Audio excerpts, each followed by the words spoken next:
The knock came sharp, insistent, and so out of place in the stillness of my Saturday morning that I froze, my hand halfway to my coffee mug.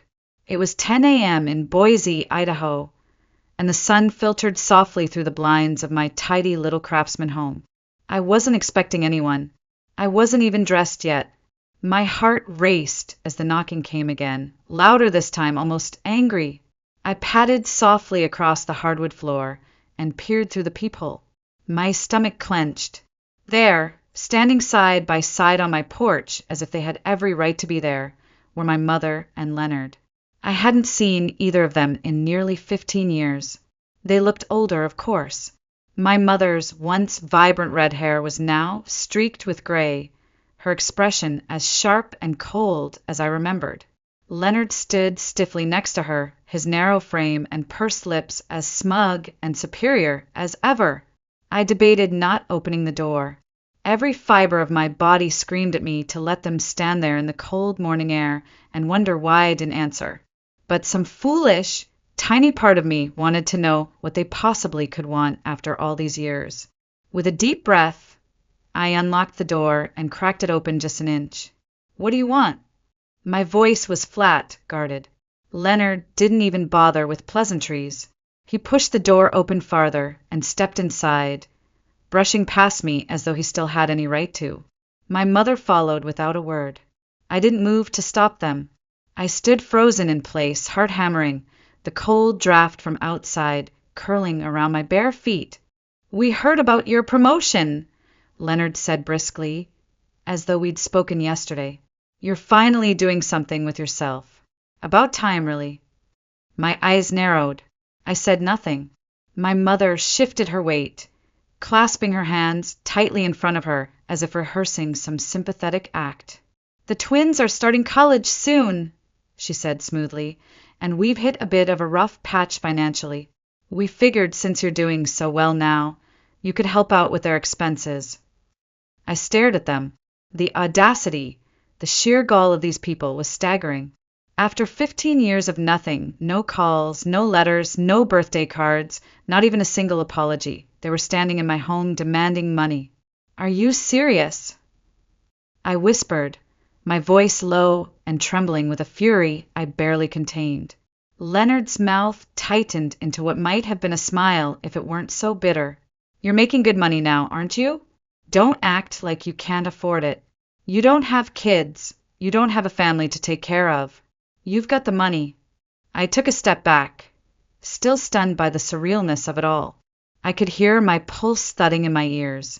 For a split second, I wasn't standing in my living room in Boise.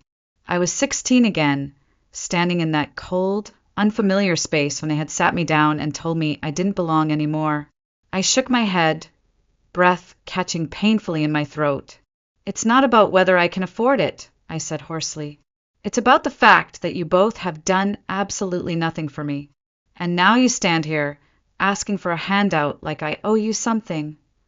My mother sighed heavily, her face twisting into that all-too-familiar look of exasperation. "Here we go again. You're going to play the victim now. Poor Sienna, the neglected daughter. Get over yourself. Look at you. You turned out fine." I stared at her, stunned, rage and disbelief crashing over me like a tidal wave. The memory of that night when I was 16 burned sharp and fresh again. The night they tossed me aside like I was nothing more than an inconvenience. My voice hardened. "I turned out fine in spite of you, not because of you." Their expressions flickered, momentarily caught off guard by the venom in my words. I straightened my shoulders. "You want my help?" I whispered, icy calm sliding over my shaking frame. "Let me tell you a story first. I was born in Boise, Idaho in the fall of 1991, to a mother who was barely 20 years old and very much alone. My father? I never knew him. According to my mother, Carolyn, he walked away the moment she told him she was pregnant.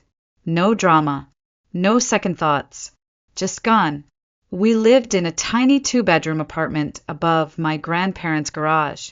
The place smelled faintly of cedar and motor oil. The walls were thin, and I could hear every creak of the old stairs when my grandfather came up to check on us. Despite how small and modest it was home.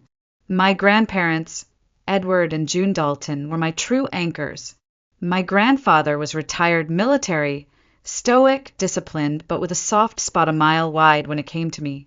My grandmother had the patience of a saint. They provided stability when my mother was drowning under school and 2 part-time jobs. My mother was determined, I'll give her that. She juggled nursing classes at Boise State and work as a receptionist at a local clinic. There were nights when I would fall asleep listening to the soft hum of her typewriter or the quiet shuffle of her textbooks, turning pages under the flicker of a cheap desk lamp. Those early years were actually good. I didn't know we were poor. My grandparents made everything feel safe, and my mother, despite her exhaustion, always made time for bedtime stories and Sunday walks in the park. I remember the way she used to braid my hair and tell me about the bright future she was building for the both of us. We would walk to and Morrison Park and sit on the grass under the enormous weeping willows. I would chatter about my day at kindergarten, and she would listen, smiling as if nothing else in the world mattered. For a long time, I truly believed we were a team, me and Mom against the world. But life has a funny way of shifting under your feet when you least expect it. When I was 8 years old, my mother started talking about someone new she'd met. His name was Leonard. She met him at the physical therapy clinic where she had just started working after graduating. I remember the first time she introduced us. Leonard was tall, thin, with dark, neatly combed hair and glasses that made him look colder than he probably intended. He shook my tiny hand with the stiffness of someone meeting a stranger, not a child who might someday become family. He was polite, distant, and in every way detached. He didn't ruffle my hair. He didn't kneel down to my eye level. He didn't even ask me a single question. He just nodded, said, "Nice to meet you, Sienna," and sat next to my mother at the dining table, already claiming the space. I had no reason to dislike him at first, but I noticed small things. How my mother's attention slowly began to drift. How dinners, once full of her questions and laughter, became quieter, more subdued. She started missing our Saturday park walks. Bedtime stories became hurried or forgotten altogether. At 8, you don't really understand the complexities of adult relationships. All I knew was that my place, once so secure in my mother's orbit, was quietly being reassigned. They dated for 2 years.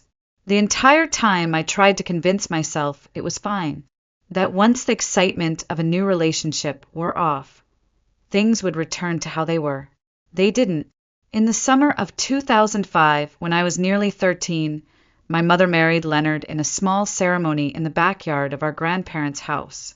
I stood awkwardly in a pale blue dress, clutching a bouquet that felt too heavy for my tiny hands, watching them exchange vows under a cheap white arch covered in silk roses. That day was the last time I remember my mother truly looking at me with softness in her eyes. Afterward, everything changed. The first few months after the wedding weren't awful, just different. I still lived with them in the small house Leonard owned in Boise. My mother seemed happy, constantly busy redecorating, cooking elaborate meals for just the two of them, humming as she went about her day. I tried to hold onto the routine we'd once shared. I still left little drawings for her on the fridge, tried to talk to her after school about my teachers and friends. I still begged for those rare park walks that had once been our tradition, but the answers became shorter, the smiles thinner, more and more often. She was too tired, too distracted, too busy with Leonard's work schedule. Leonard, for his part, was never cruel, but he was never kind either. He treated me like a fixture in the house, a couch, a lamp. I was there, but invisible. Meals at the table became a cold ritual. Leonard and my mother would talk quietly about his projects, their weekend plans, his work travel. I would sit silently, pushing peas around my plate, waiting for someone to notice me. They didn't. I started overachieving at school, desperately trying to get their attention. Straight A's, student awards, perfect behavior. Every report card I brought home was met with a disinterested "That's good, honey" from my mother, or just a nod from Leonard. The disconnect grew, slowly at first, then all at once. There was no dramatic fight, no tearful blow-up, just a quiet shutting of doors, a gradual fading of my existence in their lives. Then, in early spring of 2007, when I had just turned 15, my mother sat me down in the living room. I remember the late afternoon sun slanting through the blinds, striping the carpet in golden light. I knew something was coming. "I have news," she said almost nervously. "We're expecting." I blinked. Expecting what? She smiled tightly. "Twins. You're going to be a big sister." I stared at her, stunned. Somewhere deep inside me, hope flickered.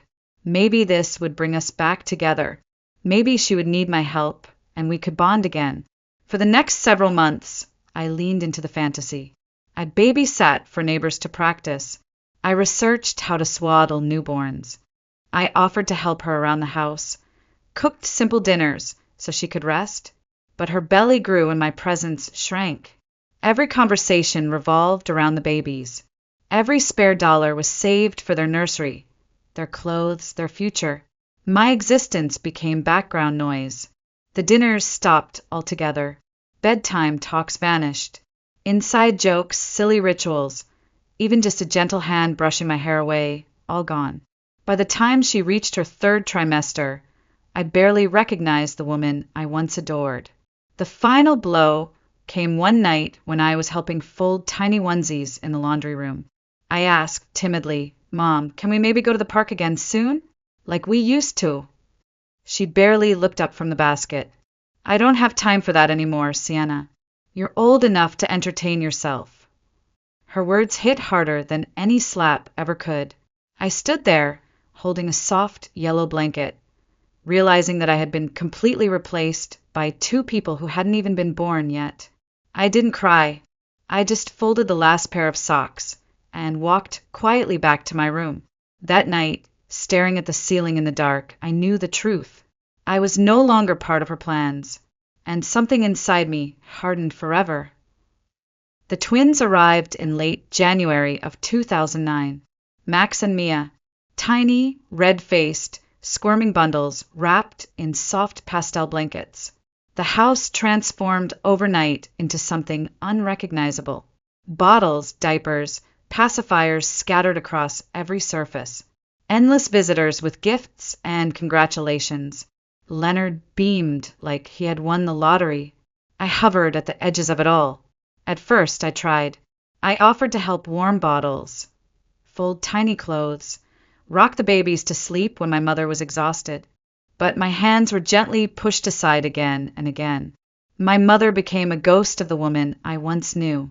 She spoke to me in clipped, distracted tones, her attention constantly shifting back to the twins. Leonard barely acknowledged me at all anymore. Family dinners? Gone. Movie nights? Forgotten. Even school events or awards I used to proudly announce went completely unnoticed. I once left my perfect report card on the kitchen counter for days. No one even moved it. I stopped trying. At school, I became a ghost too. I went through the motions. I excelled only out of sheer force of habit, not because anyone cared anymore. The hardest part was pretending I wasn't crushed. I remember walking home from school one crisp autumn afternoon, kicking dead leaves along the sidewalk, dreading the heavy silence that would greet me behind our front door. There were no more "Welcome home, sweetheart." No more warm hugs. Only the faint, constant cries of babies and closed doors. The final fracture happened on a cold night in July 2011. I had just turned 16. I came home from a shift at the local diner where I had started working weekends to save up for my own future. The house was quiet, too quiet. My mother and Leonard sat together on the couch, serious expressions painted across their faces. I froze. I knew something bad was coming. "Sienna, we need to talk," my mother said, her voice rehearsed and flat. Leonard leaned forward, elbows on his knees, a ledger of bills and spreadsheets spread out on the coffee table.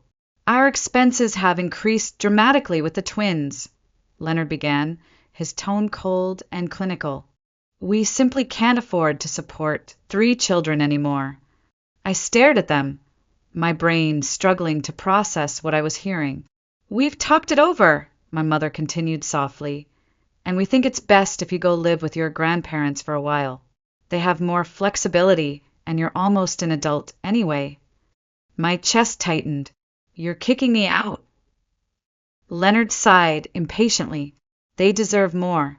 It's not fair for them to go without because we're stretched thin trying to support you too. I stood frozen in the middle of the living room, watching as my childhood collapsed around me. Not once did they say, "We'll figure this out." Not once did they say, "We love you, we want you here." The message was clear. I was disposable. I walked silently to my room. I packed my small suitcase, a few clothes, my worn copy of To Kill a Mockingbird, a photo of me and my grandparents from better days. I never looked back. The summer night air was cool as I walked alone down the dark suburban street, suitcase rattling behind me on cracked pavement. When I reached my grandparents' house, my grandfather threw open the door in shock. My grandmother wrapped me in her arms without asking a single question.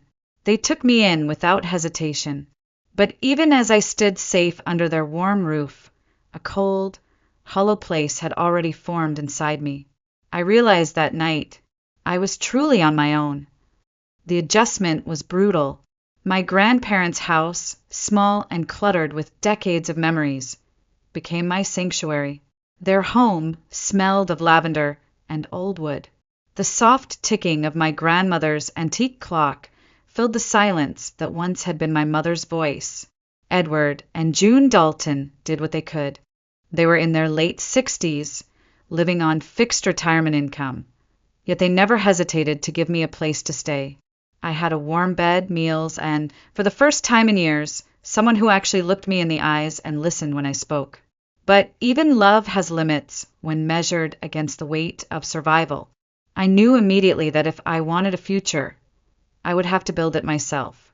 At 16, I got my first official job at a small coffee shop a few blocks from my high school. The pay was minimum wage, the hours were long, and the customers were often rude. But that tiny paycheck meant I could buy school supplies, secondhand clothes, and contribute what little I could to my grandparents for groceries. I'd wake at 5:30 a.m., stumble into my uniform, and walk the half mile to open the shop by 6. After school, I'd head straight back for the evening rush, wiping tables until my feet ached. Homework got done at the kitchen table at midnight, my eyes heavy and hands stained with coffee grounds. Sleep became a luxury I couldn't afford. There were nights when exhaustion won, and I'd wake up slumped over algebra textbooks with my grandmother gently laying a blanket over my shoulders. Despite the grind, I refused to let my grades slip too far. I stayed on track, fueled not by pride but by sheer defiance. I was going to graduate. I was going to make something of myself. What stung the most was the absolute silence from my mother. Not a phone call, not a text, not even a card on my 17th birthday. Through distant family gossip, I learned the twins were thriving. Max and Mia had everything: new clothes, private music lessons, birthday parties at indoor playgrounds, family trips to Disneyland. Meanwhile, I was rationing $20 paychecks to last a week. The unfairness burned in my chest, yet I kept going. I had no choice. My grandfather, who rarely showed emotion, would sometimes sit next to me after dinner and simply say, "You're stronger than they ever gave you credit for, kid." Those words became my armor. My senior year approached faster than I expected. College felt like an impossible dream. My grandparents barely had enough for groceries, let alone tuition. I had no savings. Still, I applied. I sat at the kitchen table night after night, filling out forms, writing essays under the flicker of the old overhead light. When the acceptance letter from Boise State University came, I cried. I had done it, but the joy was short-lived. Reality came crashing down. I couldn't afford it. I needed a cosigner for student loans. My heart clenched as I stared at my phone. Against every instinct screaming not to, I typed out a message to my mother. Hey, I've been accepted to Boise State. I'm so excited. I was wondering if you might be willing to help co-sign a student loan. I completely understand if you can't. I just don't know who else to ask. I stared at the blinking cursor for what felt like forever, then hit send. Hours passed. My stomach twisted with each minute. Finally, her reply came. Cold, clipped final. We're saving for the twins' future. We can't help. Sorry. That was it. No congratulations. No questions. No offer to even meet for coffee to talk. I sat in stunned silence. The lump in my throat swelled until I couldn't swallow. The tears came fast and hot. Not because I didn't expect it, but because some tiny, stupid part of me had still held on to hope. I put the phone down and whispered into the darkness, You've made yourself clear. That night, I vowed that I would never ask her for anything again. I sat at the kitchen table long after the message from my mother faded from the screen. The silence in the room was deafening. The rejection wasn't new, but it was final. The next day, I told my grandparents what happened. My grandfather muttered something dark under his breath, pacing the length of the tiny living room. My grandmother hugged me tight, whispering, You've done nothing wrong. But it was Aunt Linda, my mother's only sister, who truly saved me. I hadn't even considered asking her. She had 2 kids of her own and a modest job as a school librarian. I didn't want to burden her. But when she found out what had happened, she showed up at our door with fierce determination in her eyes. I'll co-sign your loan, she said before I could even explain. You deserve a shot. I blinked, stunned. Linda, I can't ask you to do that, she waved me off. You didn't ask. I'm offering. I've watched you fight your way through life when no child should have had to. I believe in you, Sienna. Always have. Her words cracked something in me that had been solid ice for years. I promised myself right then I would not let her down. College was brutal, but it was also the first time I tasted freedom. I majored in digital media and design, fueled by my love for creativity and the endless hours I'd spent teaching myself Photoshop and coding during high school to earn extra money. I worked 3 part-time jobs to cover books, food, rent, and anything the loans didn't cover. My typical week was a blur. Morning classes, late-night shifts at a diner, tutoring other students, weekend freelance projects, designing logos and websites for local businesses. I survived on caffeine, granola bars, and sheer stubbornness. Sleep became a distant memory. There were nights when I stared at my cracked laptop screen, fingers numb from typing, exhaustion making my vision blur. Yet I kept going. The alternative, giving up, was never an option. Sometimes Aunt Linda would send me a care package, a new pair of gloves for winter, a small box of cookies, a handwritten note that simply said, I'm proud of you. Those tiny gestures meant more to me than any amount of money ever could. I avoided my mother entirely. I blocked her on social media, refusing to watch the shiny, perfect life she paraded online with Leonard and the twins. Birthdays came and went without so much as a text from her. I stopped caring. By my senior year, I had built a solid reputation as a freelance designer. My small portfolio had quietly grown into a steady side business. For the first time ever, I started believing I might actually have a chance. When graduation day arrived in May of 2018, I didn't send an invitation to my mother. She had forfeited the right to share that milestone. But Aunt Linda was there, sitting proudly in the front row in a simple navy dress, wiping away tears as my name was called. I walked across that stage in my worn, borrowed gown, feeling something unfamiliar yet powerful swell inside me. I had done it, not because of my mother, not because anyone handed me anything. I had built this with my own hands. As I hugged Aunt Linda afterward, I whispered, Thank you. I couldn't have done it without you. Her reply came soft but firm. You would have found a way even if I hadn't. I just gave you a little nudge. For the first time in a very, very long time, I believed her. Graduation was supposed to feel like the finish line. Instead, it was just the starting pistol. I packed my few belongings into the back seat of my beat-up Honda Civic and drove across town to a cramped studio apartment above a noisy pizza shop. The walls were thin. My mattress was nothing more than an air bed for the first 6 months. My furniture consisted of a folding table and a mismatched chair I found at a garage sale. But it was mine. I had traded safety for independence, and I relished every second of it. My first job was at a small marketing agency that specialized in local businesses. The pay was barely enough to cover rent and student loan payments, but I didn't care.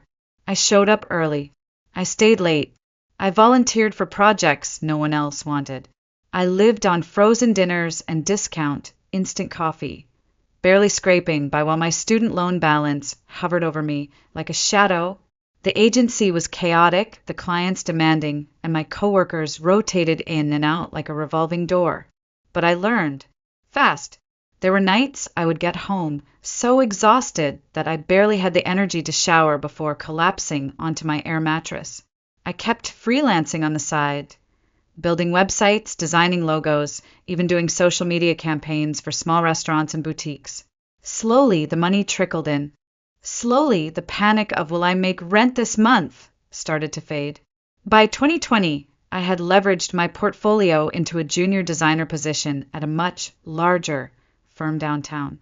The moment I stepped into the sleek glass building on my first day, carrying my secondhand laptop and wearing my only decent blazer, I felt it. I was no longer surviving. I was moving forward.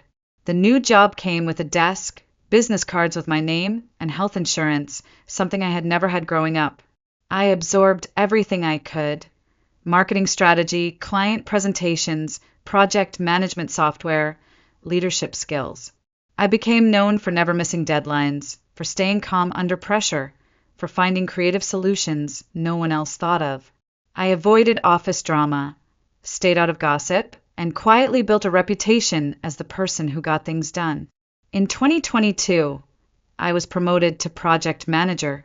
It felt surreal. Me, the invisible daughter who had been pushed out to make room for someone else's perfect family, now running multi-million-dollar campaigns. I kept my personal life private. No big social media posts. No humble bragging. No flashy vacations. I had learned the hard way that attention always came with a price. The only person I shared my successes with was Aunt Linda. She was the one who had believed when no one else had. Every phone call, she would beam with pride. "I knew you'd make it," she'd say softly. I never told her how much I needed to hear those words. By 2024, I had been promoted again. Senior project manager at 33. The air mattress was long gone. My studio apartment had been replaced by a small but beautiful 2-bedroom home in a quiet Boise neighborhood. I had a real couch, real furniture. I even adopted a rescue dog, a scrappy little terrier mix named Jasper, who followed me everywhere. Life wasn't glamorous, but it was peaceful, stable mine. For the first time in my life, I had breathing room. And then one casual remark from Aunt Linda at a family barbecue changed everything. She had meant no harm. She had simply mentioned to a distant cousin, within earshot of my mother, that I had recently received another promotion and was doing really well at her firm. I didn't even know my mother had heard. I had no idea that this single innocent comment would be the spark that reignited a fire I thought I had long extinguished. The knock on my door came just days later. The knock came early Saturday morning, sharp and loud, dragging me from the soft warmth of Jasper curled at my feet. I blinked at the clock. 10 a.m. frowning. I padded barefoot to the front door, peered through the peephole, and froze. There they stood, Carolyn and Leonard, my mother and the man I had long since stopped thinking of as anything close to family. I hesitated, my pulse racing. Part of me wanted to ignore them, let them stand out there in the bright Boise sun, waiting for a door that would never open. But curiosity, that old familiar trait that had betrayed me so many times before, 1. I cracked the door open an inch. What do you want? I said flatly. Leonard didn't waste a second. He pushed past me into my living room as if it were still his house, as if 15 years of silence had never happened. My mother followed, closely behind him, not even offering a hello. The audacity left me speechless.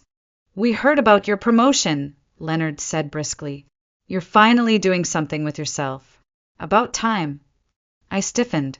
Carolyn shifted, her voice soft and sickeningly sweet. The twins are starting college. We've hit a rough patch. We figured since you're doing so well, you could help out. I stared at them, utterly stunned. 15 years of nothing, no birthday cards, no congratulations at graduation, no attempt at reconciliation. And now they were standing in my home, demanding money. Are you serious? My voice trembled with cold fury. Leonard folded his arms smugly. You don't have kids. You don't have a family. You've got the money. Don't act like you can't afford it. It's not about whether I can afford it, I snapped. It's about the fact that you did absolutely nothing for me, and now you think I owe you something? Carolyn rolled her eyes and threw her hands in the air. Oh, here we go again. Poor Sienna, the wounded child, playing the victim after all these years. Look at you, you turned out fine. The words hit like a slap. I clenched my fists at my sides, my voice low and shaking. I turned out fine in spite of you, not because of you. Leonard sneered. If anything, you should be thanking us. If we hadn't pushed you out, you wouldn't be where you are today. I inhaled sharply. My heart pounded. Thank you, I whispered, disbelief flooding my chest. You threw me away like garbage because I wasn't convenient anymore. You made it very clear that I didn't matter. And now you expect me to pay for the kids you actually cared about. Carolyn's expression hardened into ice. You're being selfish. Am I? I stepped closer, my voice cold and deadly calm. I worked 3 jobs through college. I graduated without a cent from you. I started with nothing. No home. No safety net. No support. I built everything I have without you. You don't get to come back now and pretend you're entitled to a single dollar. Leonard jabbed a finger toward me. You've always thought you were better than everyone else.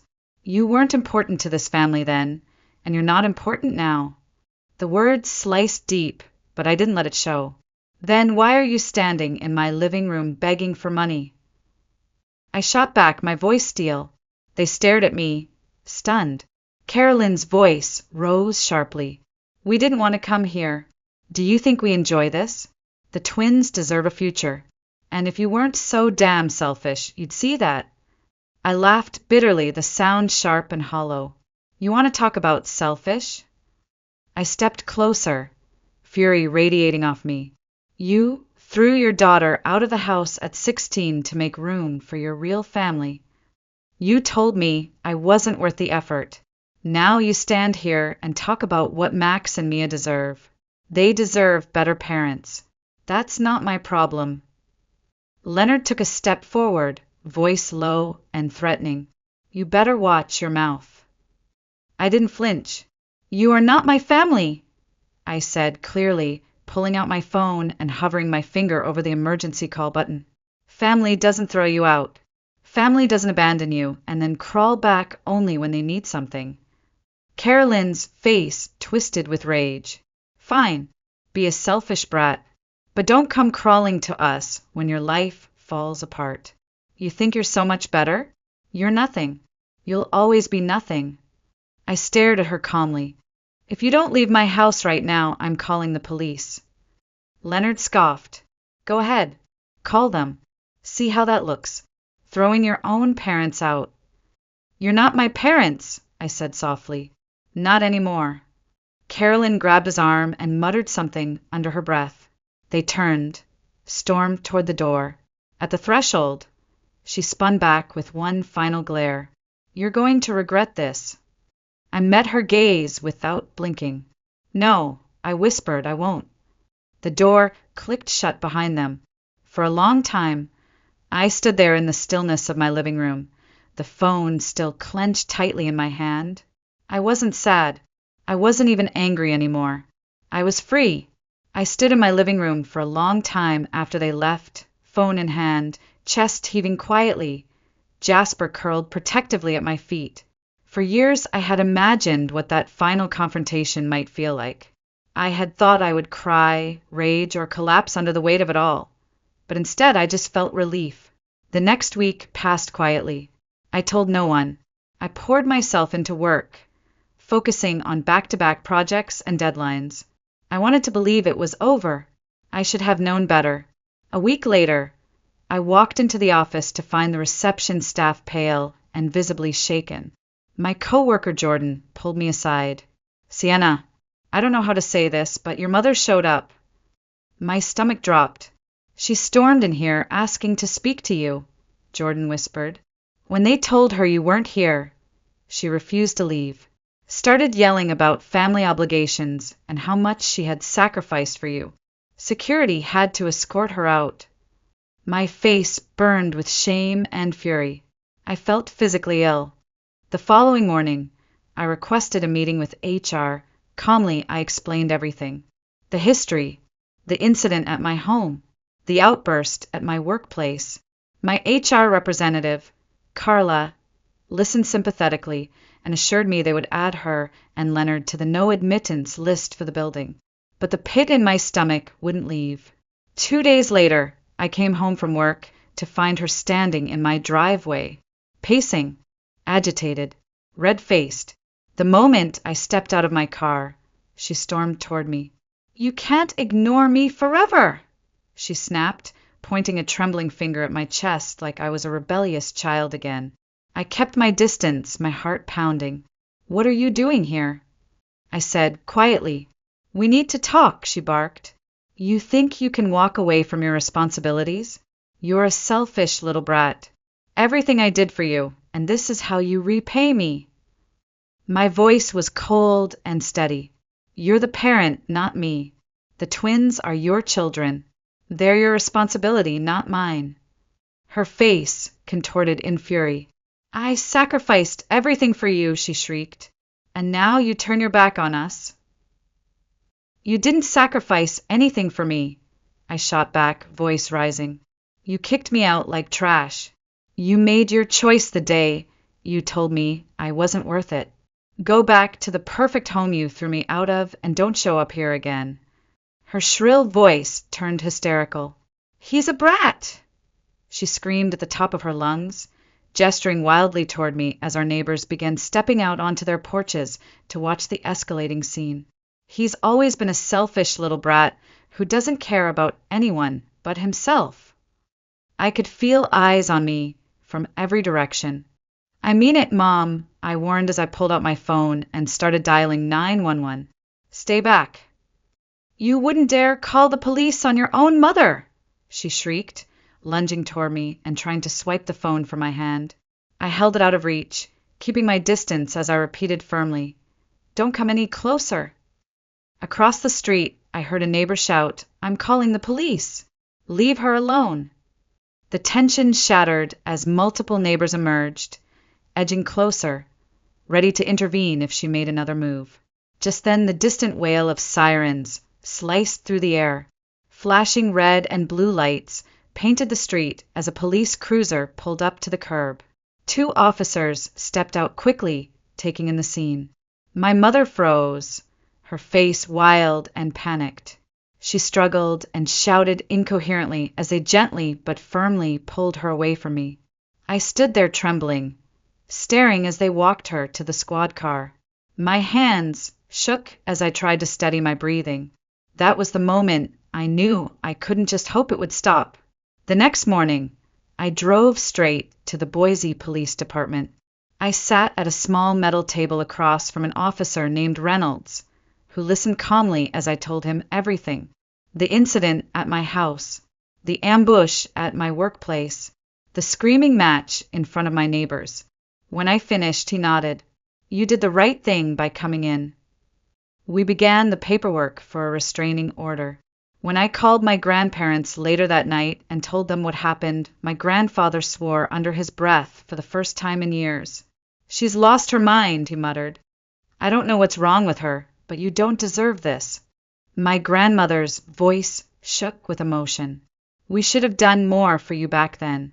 We stayed close, thinking we were helping, but we let you face too much alone. I'm so sorry." Tears pricked my eyes. "You did everything you could. You gave me a home when no one else did." My grandfather's tone hardened. "We've stood by her through everything, but this is the last straw. We're done. We're cutting ties." It was bittersweet. On one hand, I felt vindicated that they finally saw her for who she was.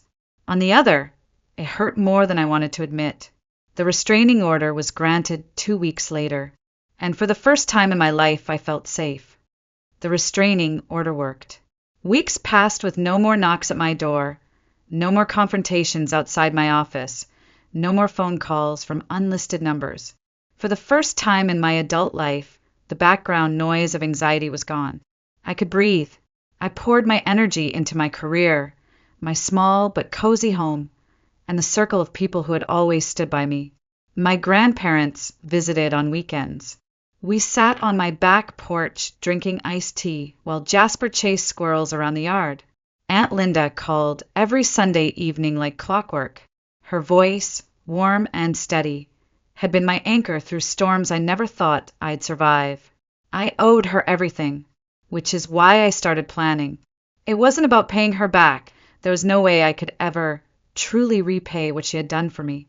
It was about showing her that someone in her life saw her sacrifices, her kindness, her unwavering loyalty. Aunt Linda had once confided that her dream was to take her family on a long weekend trip to Yellowstone National Park, but she had always put it off.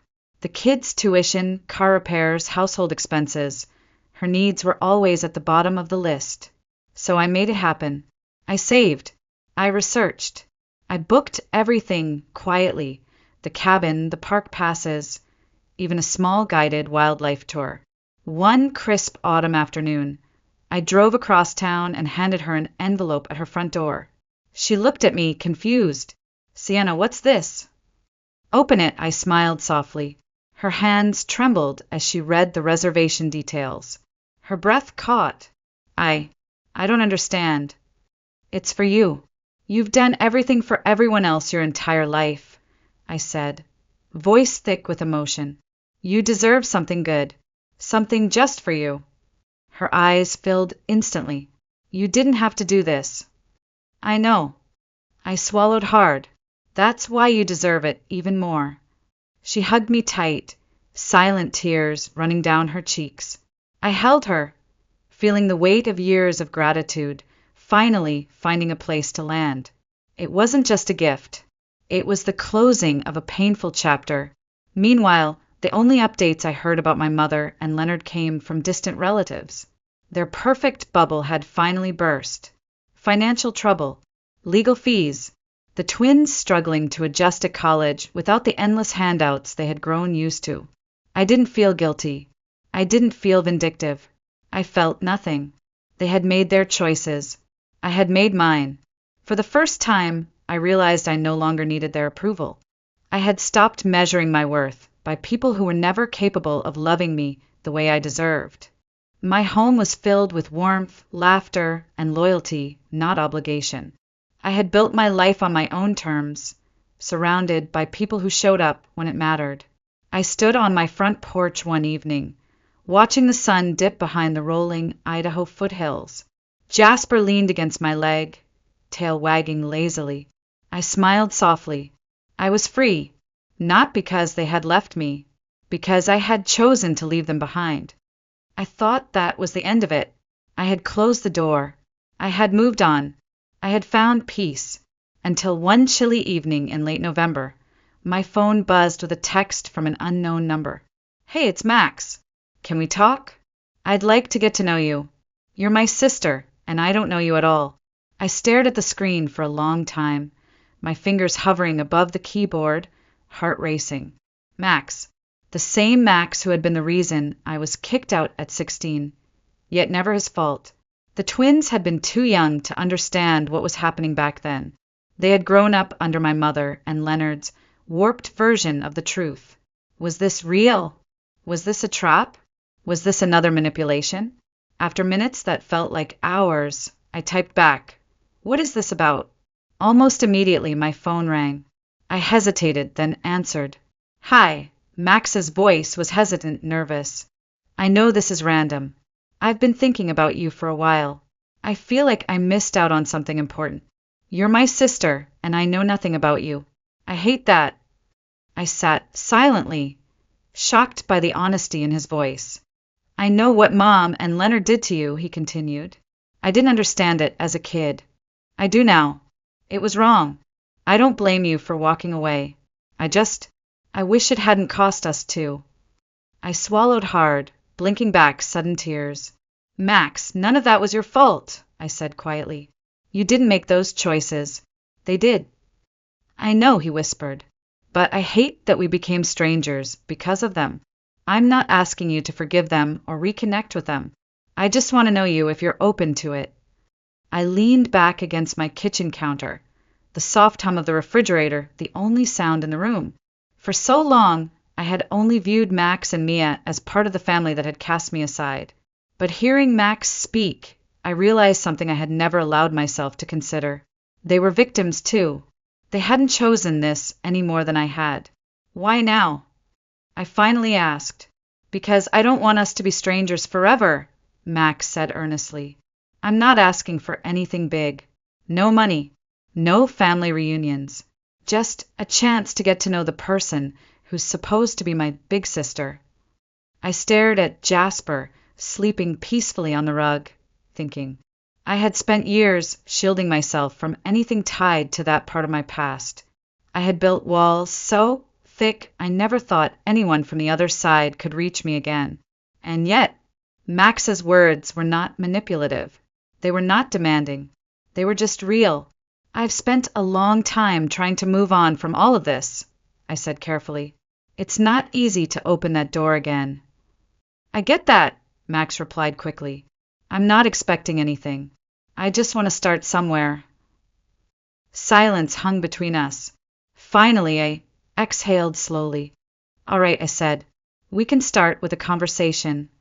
I could hear the relief in his voice. "Thank you. That's all I'm asking." We ended the call shortly after. I stood in my quiet home, phone still warm in my hand, emotions swirling in ways I hadn't felt in years. I didn't know what would come of it. I wasn't ready to call it family. I wasn't ready to let down all my walls. But I was ready to take one small step. For the first time, I realized that maybe, just maybe, there was a path forward that didn't involve pain or bitterness. A soft ending. A clean breath after years of drowning. I had built my life without them. I didn't need their validation. I had my own worth, my own home, my own people. And maybe now, cautiously, I had one more person willing to meet me halfway.